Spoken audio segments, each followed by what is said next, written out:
በስመ አብ ወወልድ ወመንፈስ ቅዱስ አሐዱ አምላክ አሜን። ሀብታምና ድሃ።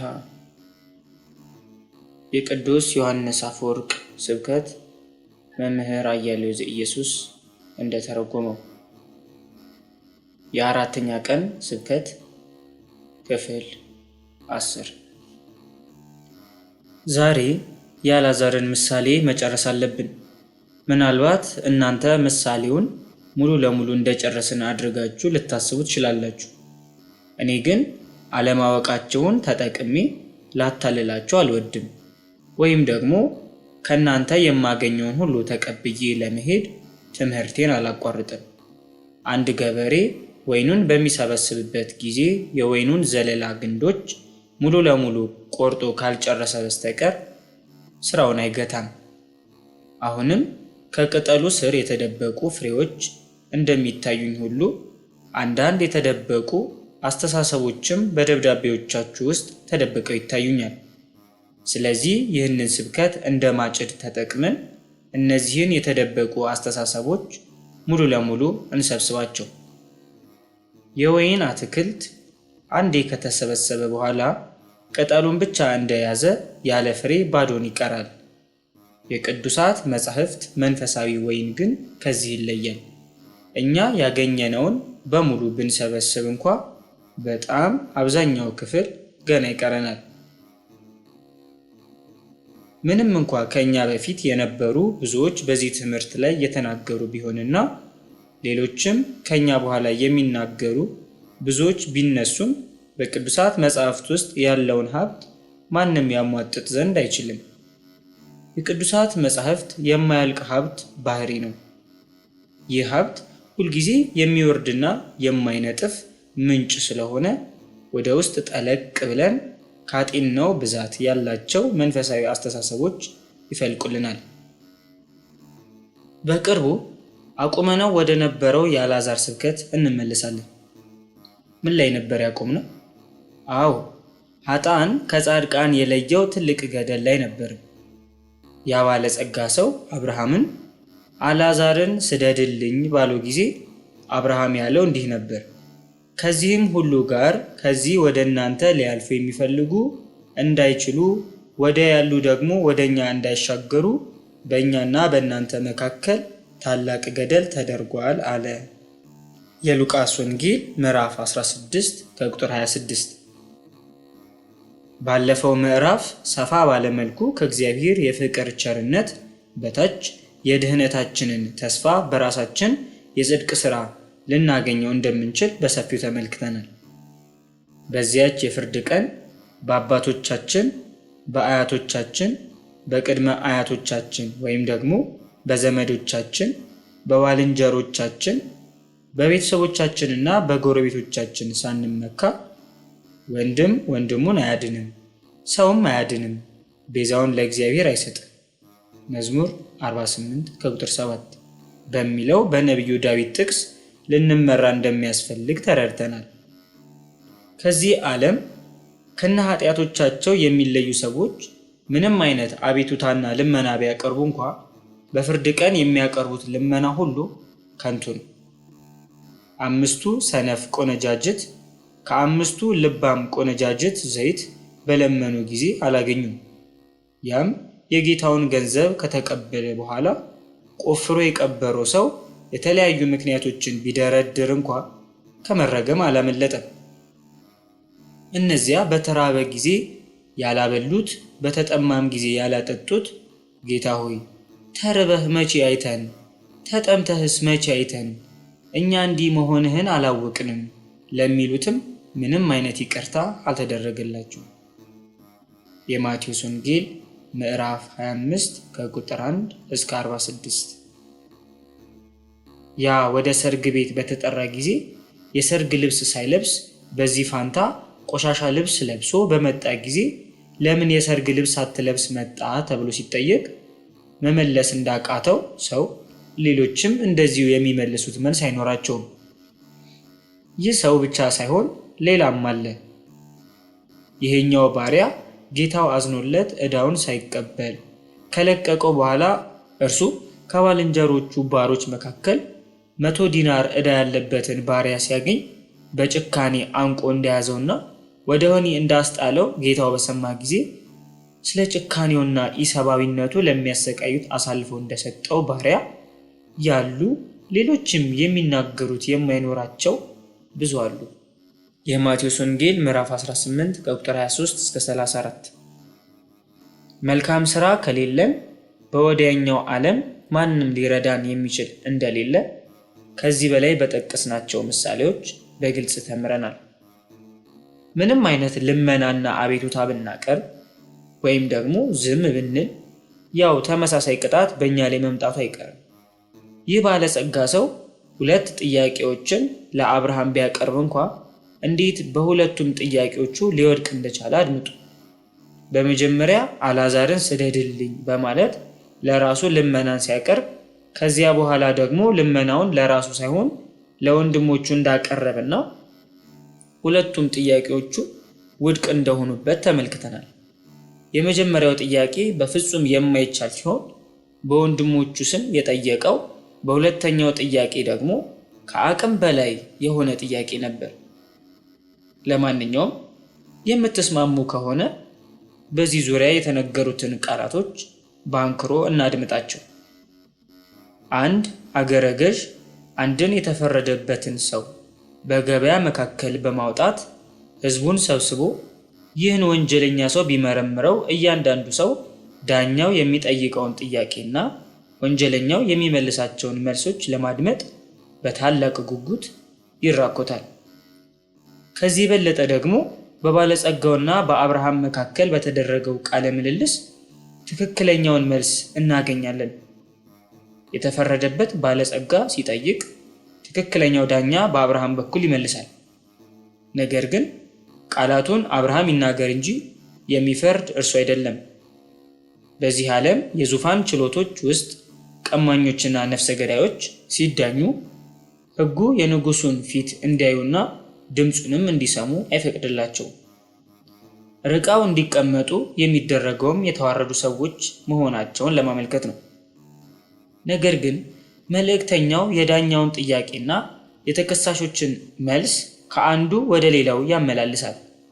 በአብርሃምና በባለጸጋው ሰው የሆነው እንዲሁ ነው። የተፈረደበት ሰው እግዚአብሔር ሲናገረው ድምፁን አይሰማም። ቢሆንም ግን ዳኛው እግዚአብሔር ለተከሳሹ ባለጸጋ የተናገረው ቃል በመልእክተኛው አብርሃም በኩል ይደርሰዋል። አብርሃም በገዛ ስልጣኑ የተናገረው ምንም ነገር የለም። ነገር ግን መለኮታዊውን ሕግ ለዚህ ሰው በማንበብ ከላይ ከእግዚአብሔር የመጣውን አላውቅህም የሚል መልስ ነግሮታል። ይህም ስለሆነ ይህ ባለጸጋ ሰው ምንም አይነት መልስ ሊያቀርብ አልቻለም።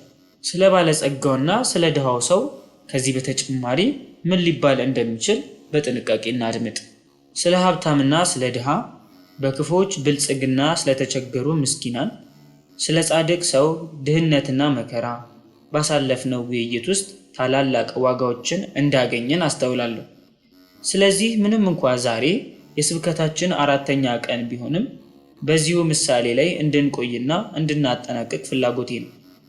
በክፋት ውስጥ የሚኖሩ ባለጸጋ ሰዎች በታላቅ ግሩም ሀብት ደስ ሲሰኙ፣ በጽድቅ ሥራ ውስጥ የሚኖሩ ጻድቃን ደግሞ እጅግ በከፋ ድህነትና ከድህነት በበለጡ ከባድ መከራዎች ሲያልፉ ተመልክተናል። ይህ ደግሞ ብዙሃኑን ሕዝብ ሊረብሻቸውና ሊያሳዝናቸው የሚችል ምንም አይነት ነገር እንደሌለ ያስረዳናል። ይልቁንም ይህ ምሳሌ ለባለጸጋው ራስን መግዛትን፣ ለድሃው ደግሞ መጽናናትን በመስጠት በቂ ፈውስን ያድላል። በዚህም ባለጸጎችን እንዳይኮሩ ወይም እንዳይታበዩ ሲያስተምር፣ ድሆችን ደግሞ አሁን ባሉበት ሁኔታ መጽናናትን እንዲያገኙ ያደርጋል። ይህም ባለጸጎች በዚህ ሕይወታቸው ስለሰሩት ክፋት ቅጣት ባለመቀበላቸው ጉራቸውን እንዳይነዙ፣ ይልቁንም ከዚህኛው ሕይወት በኋላ ከባድ ቅጣት እንደሚጠብቃቸው ያሳምናቸዋል። በሌላ በኩል ደግሞ ጻድቁ ሰው በዚህኛው ሕይወቱ ክፉኛ ሲጎዳ፣ ክፉና ጨካኝ የሆነው ሰው ያለማቋረጥ ባለው ሀብት ሲደሰት፣ ይህ የእግዚአብሔር ፈቃድ ነውና ድሃው በዚህ ጉዳይ አለመጨነቅና በሌሎች ብልጽግና አለመታወክ ወይም አለመረበሽ ይጠበቅበታል። በመጨረሻም ሁለቱ ባለጸጋውና ድሃው ከዚህ በኋላ ባለው ሕይወት ዋጋቸውን ያገኛሉ። አንዱ ስለ ትዕግስቱና ስለ ጥረቱ ብዛት የድል አክሊልን ሲቀበል፣ ሌላው ደግሞ ስለ ክፋቱ መከራና ቅጣትን ይቀበላል። እናንተ ባለጸጎችና ድሆች ይህንን ምሳሌ ግሩም አድርጋችሁ በስዕል መልክ አስቀምጡት። ባለጸጎች ምሳሌውን በቤታችሁ ግድግዳ ላይ ሳሉት፣ ድሆች ደግሞ በልባችሁ ግድግዳ ላይ ሳሉት። ምናልባት በዝንጋኤ ሊጠፋ ቢችል እንኳ ድጋሚ በህሊናችሁ ውስጥ አድምቃችሁ ሳሉት። እናንተ ባለጸጎችን ብትሆኑ በቤታችሁ ሳይሆን በልቦናችሁ ላይ ስላችሁ በየሄዳችሁበት ቦታ ሁሉ ይዛችሁት ዙሩ። ይህም የፍልስፍና ሁሉ የመጀመሪያውን ክፍል የምትማሩበት ትምህርት ቤት ይሆናችሁ። ስዕሉ በልቦናዎቻችን ሁልጊዜ እንደተሳለ ሆኖ ከቆየ የአሁኑ ሕይወት ደስታ እንዳያስታበየን ወይም መከራው ትካዜ እንዳያሳድርብን ሳያደርገን በልቦናዎቻችን ግድግዳዎች ላይ እንደተሳሉት ስዕሎች እንድንሆን ይረዳናል። እኛም የባለጸጋውንና የድሃውን ስዕሎች በግድግዳው ላይ ተስለው ስንመለከት በባለጸጋው አንቀናም፣ ድሃውን ሰው ደግሞ አንዘነጋም። ምክንያቱም የምንመለከተው ሁሉ ጥላ እንጂ እርግጠኛ እውነት አይደለም። የሀብትና የድህነትን፣ የክብርንና የውርደትን፣ ሌሎችም ደማቅና ጨፍጋጋ ሁኔታዎች ትክክለኛ ገጽታ ከተረዳን ከሚፈጥሩብን ግራ መጋባትና መረበሽ ነፃ እንወጣለን። እነዚህ ሁሉ ነገሮች ደግሞ ጥላ ከመሆናቸው በተጨማሪ የሚያሳስቱም ናቸው። አንድ ጨዋና መንፈሱ ወደ ላይ ከፍ ከፍ ያለ ሰው በሌላ ድንቅና ያሸበረቁ ነገሮች ከዚህ የበለጠ ከፍ ከፍ ለማለት አይፈልግም፣ ወይም ደግሞ በሌሎች ተራና ዝቅተኛ ነገሮች አይደናቀፍም። አሁን የቀረን የባለጸጋውን ሰው ቃላት የምናደምጥበት ጊዜ ነው። እንኪያስ አባት ሆይ ወደ አባቴ እንድትሰደው እለምንሃለሁ። 5 ወንድሞች አሉኝና እነርሱ ደግሞ ወደዚህ ስቃይ ስፍራ እንዳይመጡ ይመስክርላቸው አለ። የሉቃስ ወንጌል ምዕራፍ 16 ከቁጥር 27 እስከ 28። በዚህ አባባል ውስጥ እለምንሃለሁ የሚለው ቃል እጠይቅሃለሁ፣ እማልልሃለሁ፣ እማጸንሃለሁ የሚሉትን ቃላት ይተካል። ለራሱ ያቀረበው ጥያቄ ተቀባይነት ሲያጣ በወንድሞቹ ስም ልመናውን ማቅረብ ጀመረ። በቅጣቱ ምክንያት ምን ያህል አዛኝና ርኅሩህ እንደሆነ ተመልከቱ። አልዓዛር በአጠገቡ ሳለ ጠልቶት የነበረው ሰው አሁን በአጠገቡ ለሌሉ ሰዎች ይጨነቅ ጀመር። በዓይኖቹ ፊት ተዘርሮ የነበረውን ድሃ የዘነጋው ሰው የማያያቸውን ሰዎች አስታወሰ። የሚገጥማቸውን አስቀድሞ እንዲመለከቱና ክፋትን እንዲያስወግዱም በታላቅ ክብርና ቅናት ይለምንላቸው ጀመር። ይህ ሰው ባለጸጋው ለአልዓዛር የመልካም ሥራው የትግል ሜዳ ወደ ሆነው ወደ አባቱ ቤት ራሱ አልዓዛር እንዲላክለት ጠየቀ። እንዲህም ያለ ይመስላል። በትግል ሜዳ ውስጥ ሲጋደል ያዩት ወንድሞቼ የተቀዳጀውን የድል አክሊል ይመልከቱ። ድህነት፣ ረሃብና ብዛት ያላቸው መከራዎች ለመለወጡ ለክብሩና ለደስታው ምስክሮች ሆነውታል። ስለዚህ ጉዳያችን በዚህኛው ዓለም ብቻ የማያበቃ መሆኑን በሁለቱም መንገድ አውቀውት ከሚመጣው ቅጣት እና መከራ ለማምለጥ ራሳቸውን ያዘጋጁ። ታዲያ ለዚህ ባለጸጋ ሰው ጥያቄ አብርሃም ምን መለሰ? የመለሰለት ሙሴና ነቢያት አሏቸው፣ እነርሱን ይስሙ ብሎ ነው። የሉቃስ ወንጌል ምዕራፍ 16 ከቁጥር 29። አብርሃም እንዲህ ያለውም ይመስላል። አንተ ለወንድሞች ከምታስብላቸው የበለጠ የፈጠራቸው እግዚአብሔር ያስብላቸዋል። ብዛት ያላቸው የሚያስተምሯቸው የሚመክሯቸውና የሚገስጿቸውን መምህራን አዘጋጅቶላቸዋል። በዚህ ሰዓት ባለጸጋው ሰው ምን ብሎ እንደተናገረ አድምጡ። እርሱም አይደለም አብርሃም ሆይ፣ ነገር ግን ከሙታን አንዱ ቢሄድላቸው ንስሐ ይገባሉ አለ። የሉቃስ ወንጌል ምዕራፍ 16 ከቁጥር 30። እንዲህ ያለውን አባባል ብዙዎች ይጋሩታል። ከሌላው ዓለም የመጣው ማን ነው? ከሙታን መካከል የተነሳውስ ማን ነው? በሲኦልስ ምን እንደሚደረግ ማን ነገረን? የሚሉ ሰዎች አሁን ወዴት አሉ? ባለጸጋው ሰው በቅንጦት በሚኖርበት ጊዜ ምን ያህል እንደዚህ ከበድ ያሉ ጥያቄዎችን ለራሱ አቅርቦ ይሆን? ቅዱሳት መጻሕፍትን በሚሰማበት ጊዜ በንቀትና በመሳለቅ ልክ እንደ ተራ ታሪኮች ቆጠራቸው እንጂ ከሙታን መካከል አንድ ሰው እንዲነሳለት አልጠየቀም። ስለዚህ በራሱ ላይ ከደረሰ ሁኔታ በመነሳት ስለ ወንድሞቹ አንድ ሐሳብ አቀረበ። ወንድሞቼም እንደዚህ ያልተረጋገጠ ሐሳብ ሊያቀርቡ ይችላሉ። ነገር ግን ከሙታን መካከል አንዱ ቢሄድላቸው ላያምኑት ወይም ሊሳለቁበት አይችሉም።